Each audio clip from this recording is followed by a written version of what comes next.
berada di jembatan Renom yang berada di lokasi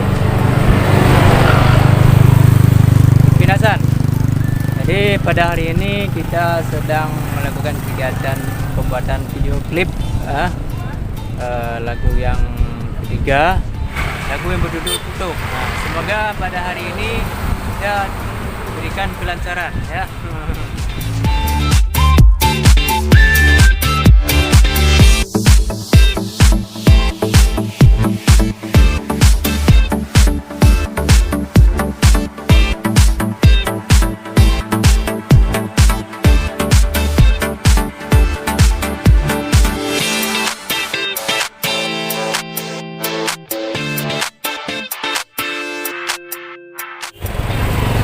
Jadi rekan-rekan mertua, saatnya gedanya berada di jembatan Renom, di Likut Leluan, bersama Om Mary. Mari kita tanyakan bagaimana perasaan mereka ketika berkunjung di Renom ini ya.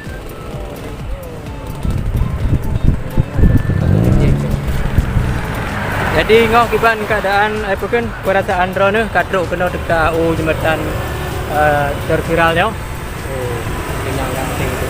Nah, lagi ada Jawa. ya bayar tak klik ngoh ya satu wah. Yang kenyo ngopong keting itu. Keting bang yang pandai mah. Kenyo keting pandai, monyo ngotoponyo keting pandai itu. Ya, aman dengan keadaan puasa-puasa lagi lagunya lagu ketidak. Lagu motivasi untuk anak muda dan yang muda terutama di bagi draw yang keun.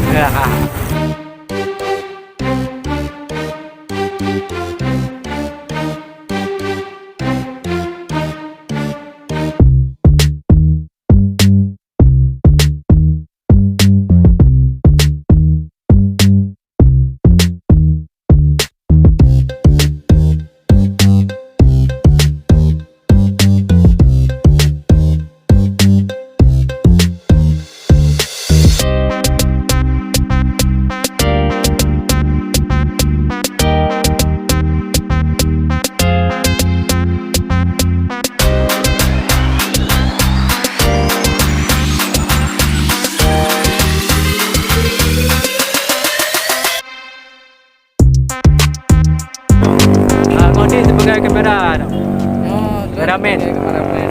Nyo ada dapat produser dengan, nyo penyanyi di. Pambuk keruham kan, no?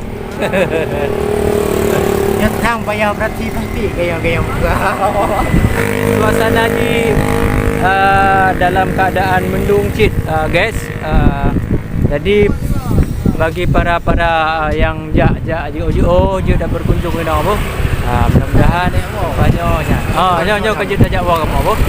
Jadi see you again. Jangan lupa saksikan lagu terbaru kami.